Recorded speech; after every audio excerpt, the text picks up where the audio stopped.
Embora ainda dependa bastante do petróleo, existe uma tendência crescente de eletrificação e incentivo a energias renováveis. Os traders estão pessimistas a respeito do preço do petróleo para o ano que vem. E aí aquela coisa, né? Tristeza de um, alegria de outros, né? Assim como mudaram as placas dos veículos, o código, né, do CNPJ vai passar a conter também letras e números. O futuro do petróleo, no Terraço Cast de número 448.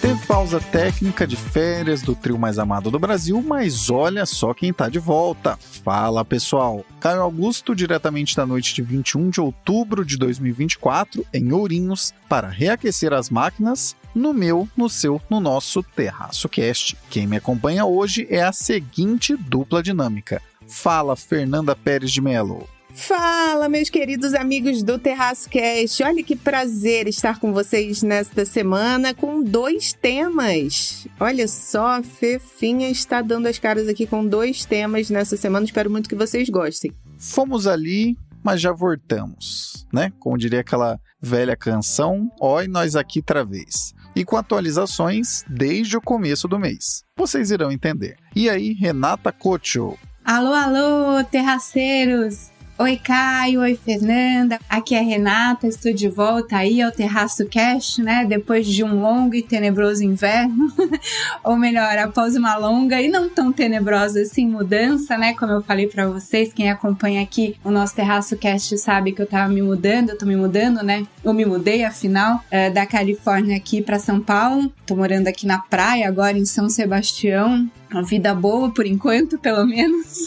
Então é isso, eu fiquei aí fora nas últimas 2 semanas, porque como vocês podem imaginar, né, você mudar de desplugar uma vida num país e replugar no outro é uma coisa bastante complicada, ainda mais que eu morei quase 15 anos nos Estados Unidos, né? Então, assim, toda essa questão burocrática, né? Eu tenho que lidar com os problemas dos Estados Unidos. Então, assim, desfazer de carro, desfazer de conta de luz, de internet, de seguro-saúde, de tudo isso lá e refazer tudo isso aqui. Eu tenho passado muito tempo no poupa-tempo, perdendo meu tempo lá, como diria a Raquel, né? Que é a moça do tempo sem tempo. Eu até fiquei sendo que nem a Raquel, a moça do tempo sem tempo aí, nas últimas semanas no poupa-tempo. Mas agora eu tô de volta e o Caio me passou um assunto que eu achei bem interessante para essa semana, que são as previsões dos traders pro preço do petróleo no ano que vem. E achei interessante porque os traders estão bastante pessimistas, ou pelo menos esse é o título, né, do artigo da Bloomberg que o Caio compartilhou comigo, de como os traders estão pessimistas a respeito do preço do petróleo pro ano que vem. Boletins internacionais muito tropicais de agora em diante. Já pensaram nisso? Boa adaptação para a Rê, de volta à Terra Brasilis. Ligando como um Monza Tubarão a álcool no inverno, pode até assustar um pouco, mas sempre funciona, vamos ao 448.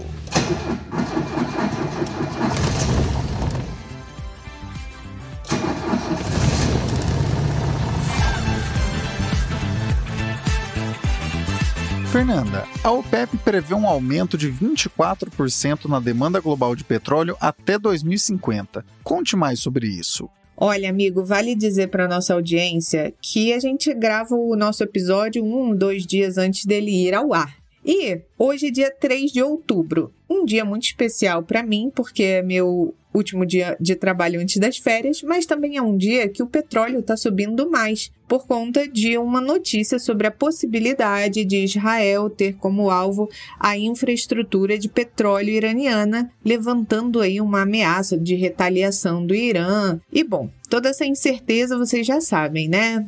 Aumenta o preço do petróleo por conta da possibilidade de afetar a oferta de petróleo, né? Então a demanda poderia de alguma forma ficar menos abastecida. Mas o que a gente tem para dizer, além dessa notícia quente que amanhã tudo pode ser diferente? Nos últimos anos se fala muito sobre a transição energética. Aqui no Terraço Cast a gente já abordou esse tema algumas vezes. países como a China, vários outros países têm investido pesadamente em energias renováveis e adotado políticas voltadas para reduzir a dependência de combustíveis fósseis. Na Europa, por exemplo, metas ambiciosas estão sendo colocadas para reduzir as emissões de carbono e acelerar a eletrificação de setores chaves como o transporte. Na China, embora ainda dependa bastante do petróleo, existe uma tendência crescente de eletrificação e incentivo a energias renováveis, especialmente em resposta a crises de poluição e ao desejo de reduzir a sua vulnerabilidade à instabilidade dos preços globais de petróleo. Mas, enquanto a transição energética parece ser a grande narrativa, a OPEP, a Organização dos Países Exportadores de Petróleo, segue um caminho um pouco diferente. E é sobre isso que eu quero comentar hoje com os nossos terraceiros. Mesmo com o avanço das energias limpas, a OPEP está otimista. Recentemente, a organização divulgou seu Panorama Mundial do Petróleo de 2024, que aponta para um crescimento da demanda global por petróleo até 2050. E esse otimismo é intrigante, especialmente quando colocado em contraste com as projeções de outras entidades globais. Por exemplo, a Agência Internacional de Energia, uma das vozes mais influentes quando a gente fala de previsões energéticas, vê essa demanda de forma bem diferente. E essa agência sugere que a demanda global de petróleo vai atingir um pico por volta de 2030 e depois disso deve diminuir à medida que o mundo for avançando aí com soluções mais sustentáveis para a energia. Isso contrasta fortemente com a visão da OPEP, que prevê um crescimento robusto e contínuo. A diferença nas previsões não para por aí. Segundo a OPEP, a demanda por petróleo vai atingir impressionantes 120 milhões de barris por dia em 2050. Isso representa um aumento significativo em relação aos números de hoje, com grande parte desse crescimento impulsionado pelos países emergentes, tipo a gente, especialmente também na Ásia. A Índia, por exemplo, é apontada como um dos principais motores desse crescimento, com a urbanização e o aumento da classe média alimentando a demanda por energia. Já economias mais avançadas, como as da OCDE, a expectativa é de uma redução na demanda à medida que essas regiões fazem a transição para fontes mais limpas e tecnológicas. Essa visão otimista da OPEP, otimista do ponto de vista deles, né? Pessimista do ponto de vista do planeta. Ela é sustentada também pelos investimentos contínuos em tecnologia dentro da própria indústria de petróleo. A organização e seus membros continuam investindo pesado em novas formas de extrair petróleo de maneira mais eficiente e com menos impacto ambiental. Segundo o secretário-geral da OPEP, a ideia é garantir a segurança energética global, ao mesmo tempo que se buscam soluções para reduzir as emissões de carbono. Esse compromisso reflete o que chamam de uma abordagem pragmática, digamos assim, onde todas as formas de energia, das mais tradicionais, as mais inovadoras, vão ter o seu espaço. Mas, claro, essa narrativa otimista da OPEP não é aceita por todo mundo. Alguns analistas, especialmente aqueles da agência que eu comentei com vocês, a Agência Internacional de Energia, e da área de insights do S&P, são mais cautelosos. Eles apontam para uma desaceleração econômica global, a adoção crescente de veículos elétricos e a diversificação das matrizes energéticas como sinais de que a demanda por petróleo pode não crescer tanto quanto a OPEP imagina. Um dos grandes pontos de divergência é a China, o maior importador de petróleo do mundo. A economia chinesa tem mostrado sinais de desaceleração e o país vem investindo em formas de reduzir a dependência de petróleo importado, seja pela adoção de veículos elétricos, seja pelo desenvolvimento de novas fontes de energia renovável. A China, aliás, é uma peça fundamental nesse quebra-cabeça. Se a demanda chinesa por petróleo não crescer como se espera, isso pode afetar drasticamente o mercado global. Mesmo com a expansão de outras economias emergentes, a desaceleração de um gigante como a China poderia ser o primeiro sinal de que a era do petróleo está, de fato, começando a se estabilizar. Agora, em meio a todas essas incertezas, o fato é, a OPEP se mantém firme na sua visão. É lógico, né, gente? Também tem que puxar a sardinha para o peixe deles. É assim que fala o ditado? Bom, vocês entenderam. O relatório da organização vê um aumento de 24% na demanda global por petróleo e gás até 2050, com grande parte desse crescimento vindo de países em desenvolvimento, né, fora ali da OCDE. A OPEP acredita que esses mercados emergentes vão continuar a depender fortemente do petróleo para alimentar o seu crescimento econômico. Resumindo, enquanto o mundo discute a transição energética em grandes economias buscando ali alternativas sustentáveis, a OPEP ainda vê um futuro brilhante para o petróleo. Mesmo que esse otimismo não seja compartilhado por todo mundo, é certo que o petróleo ainda desempenha e deve desempenhar por algum tempo um papel central na economia nas próximas décadas, aí, especialmente nos países emergentes que não estão no mesmo patamar de desenvolvimento de suas matrizes energéticas. Se tem um grande aprendizado vindo das sacudidas da pandemia, é que o mundo ainda é muito dependente de petróleo para funcionar. A demanda segue resiliente mesmo diante de esforços muito fortes de grandes players consumidores, como a China, em reduzir a sua dependência. O número de barris de petróleo demandado segue aumentando a cada ano, quando a gente olha o todo do mundo inteiro, e segundo esse estudo da OPEP, a demanda tende a aumentar quase 25% nas próximas décadas e será puxada pelos países em desenvolvimento. Transição verde pode acontecer e, dados os eventos caóticos que vemos no clima com cada vez mais frequência, é isso que realmente deveria mesmo acontecer.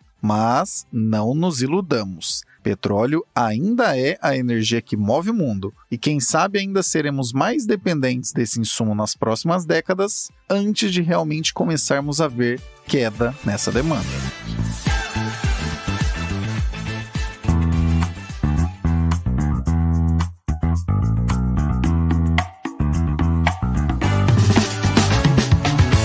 Confira na nossa Linktree todos os meios possíveis de acompanhar o Terraço Econômico, nossas redes sociais, parcerias ativas, e-books e até mesmo como você pode cadastrar seu e-mail para receber nossa newsletter semanal, a Reflexionários. Por falar em e-books, mais adiante teremos a atualização do e-book sobre todos os anos de laureados no Nobel de Economia, incluindo vencedores dos anos de 2023 e 2024. Fique de olho. Então, para resumir a ópera, não deixe de visitar nossa Linktree. Esse link está na descrição desse episódio.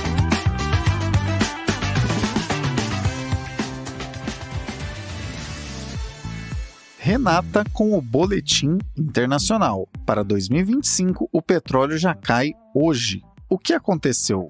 E aí aquela coisa, né? Tristeza de um, alegria de outros, né? Porque você tá pessimista com o preço do petróleo, significa que eles acreditam que o preço do petróleo vai cair. E isso é bom para alguns países, ou inclusive para o Brasil, né? Se você acaba tendo uma pressão inflacionária menor. E não só isso, né? Então, quais são os drivers, né? Que os traders estão vendo para esse pessimismo em relação ao preço do petróleo? Primeiro, é uma queda na atividade econômica, né? Principalmente aí na zona do euro e na China, mas no mundo como um todo, né, ainda assim, né, como uma consequência de toda essa política de aumento de juros que a gente teve e que ainda os juros, né, no mundo inteiro ainda estão muito acima dos patamares históricos. A gente já começou a ver, né, enquanto eu estava de férias, aí a primeira queda de juros nos Estados Unidos, mas a gente ainda está com juros nos patamares muito altos, então você ainda tem uma recessão, mas um desaquecimento econômico, né? E na China a gente já falou bastante também, né, da dificuldade da China de recuperar aquele crescimento exuberante que a gente via na China antes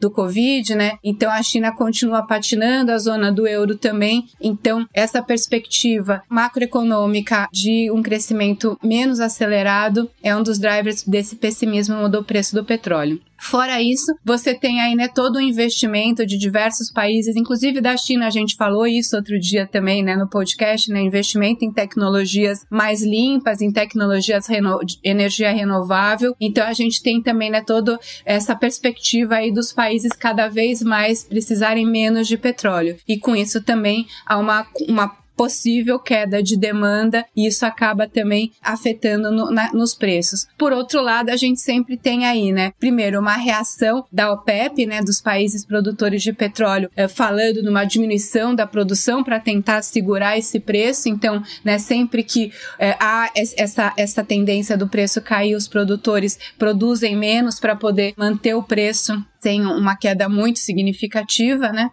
Então é isso, né? Então você tem os produtores produzindo menos e você também tem toda aquela, né, questão geopolítica que aí é imponderável, né? Quando você tem guerra, esses conflitos, né, que estão se agravando no Oriente Médio e tudo mais, isso pode diminuir a produção de petróleo, mesmo a despeito do que esses países queiram ou não, né? Então essa questão dos conflitos, a gente nunca sabe para que lado vai, né? Então fica também essa questão em aberto, mas o que assim a gente tem de mais assim previsível, digamos assim, que é atividade econômica e a busca, né, por essas energias renováveis devem aí fazer com que o preço do petróleo tenda a ficar mais baixo nos próximos anos. É daí que vem o pessimismo desses analistas. Uma coisa muito boa de você acompanhar esse podcast é que, por aqui, você acaba entendendo que cenários econômicos podem ser um tanto diferentes a depender do prazo que você está observando. No primeiro assunto, a Fernanda trouxe a visão da OPEP de que haverá um aumento razoável de demanda por petróleo no mundo até 2050. E nesse segundo assunto, a Renata te apresentou motivos pelos quais os traders dessa commodity veem uma situação negativa para o próximo ano, 2025. Para além de todos os aspectos trazidos pela Rê, a grande verdade é: o descasamento entre oferta e demanda esperado para esse próximo ano já faz diferença hoje. É sempre importante lembrar que cortes produtivos são mais rápidos de colocar em prática do que aumento de produção, e que nesse momento a OPEP já opera em um certo cenário de aperto de oferta. O que falamos lá no começo, de que esse episódio veio após um breve recesso, mas teria atualizações desde o começo do mês, é o ponto que a Fernanda falou logo lá no início, de que havia uma expectativa de que Israel, em retaliação aos ataques do Irã, iria atacar bases militares e também locais de produção de petróleo iranianos. Essa ameaça deu uma porrada para cima nos preços, mas após indicações muito diretas de Israel de que não faria isso, os preços já aliviaram e voltaram à sua trajetória de fraqueza. O que Israel afirmou, por meio de suas fontes oficiais, é que retaliaria de outra forma,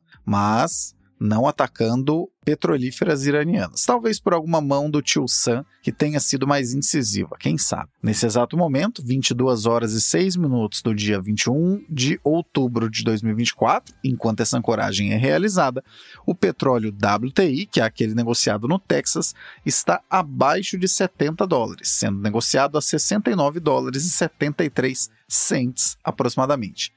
Para se ter uma ideia, essa commodity chegou a rasgar $78 no meio das especulações sobre essa retaliação israelense. Prevalecem, por enquanto, questões mais estruturais de oferta e demanda. 2025 apresenta-se, até esse momento, como um ano não tão positivo para quem opera no mercado de petróleo. Será que se mantém assim ou teremos mais surpresas no Oriente Médio?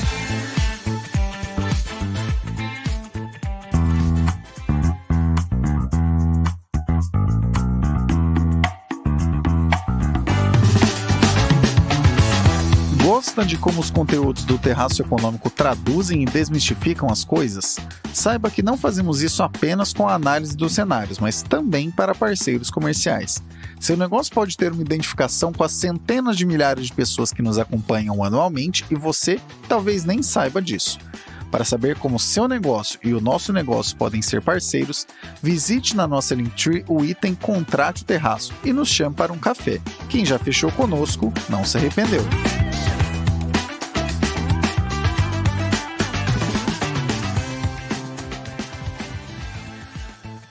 Fernanda, vem aí uma mudança no CNPJ como conhecemos. O que irá mudar? Caio, esse tema me lembra duas coisas.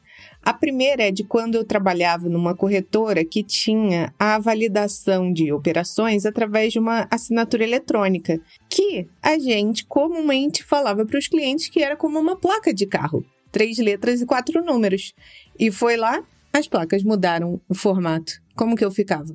E agora, mais uma vez, a gente vê uma mudança. E aí eu me lembro de um tweet que eu ri muito quando li, que foi: quando você começa a ler 0001 como 1000 contra, é um sinal de que você chegou na fase adulta. E de fato, agora a gente não vai mais ler o 1000 contra, ao que tudo indica, porque o CNPJ vai ter um novo formato daqui 2 anos. Na prática, assim como mudaram as placas dos veículos, o código, né, do CNPJ vai passar a conter também letras e números. Isso foi anunciado recentemente pela Receita Federal e vai ser implementado só em julho de 2026, mas é interessante para a gente ver o crescimento, né, do número de empresas, se há necessidade de mudar o formato de numérico para alfanumérico, significa que não está sendo suficiente a quantidade apenas de números, né? O CNPJ é um número de identificação de uma empresa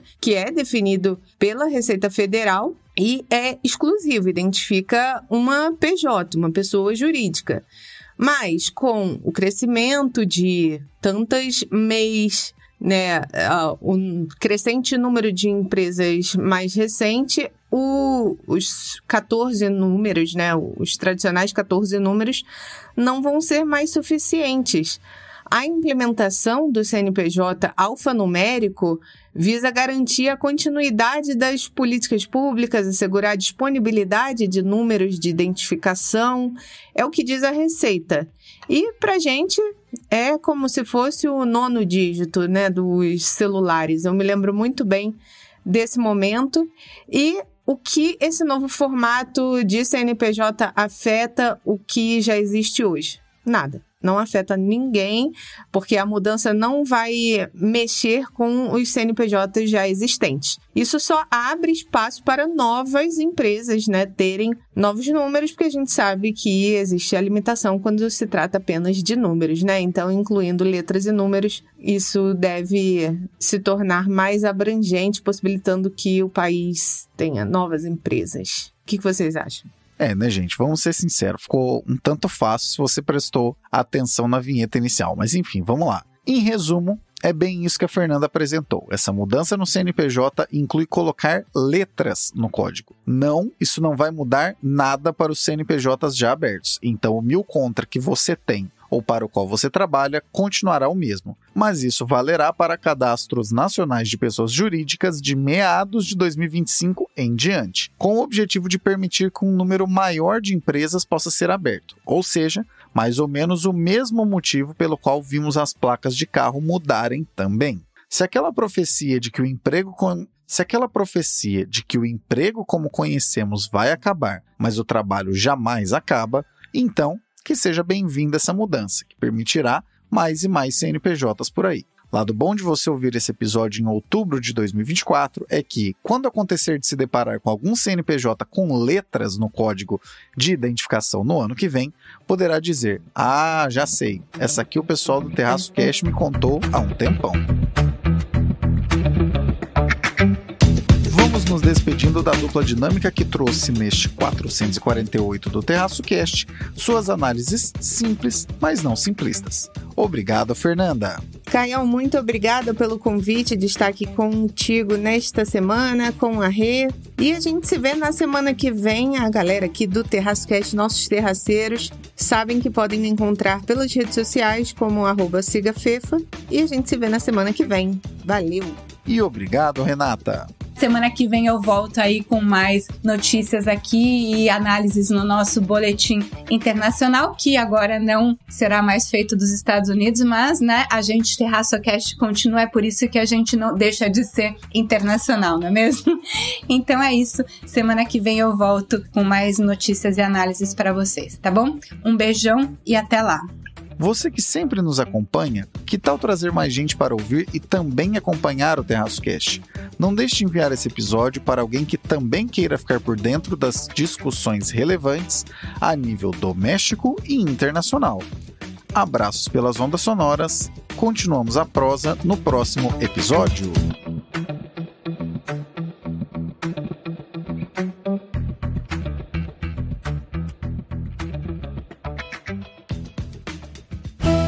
Este episódio foi editado por Atelas, soluções em áudio para podcasts. Encontre a Atelas nas redes sociais. É só buscar por @AtelasEdição.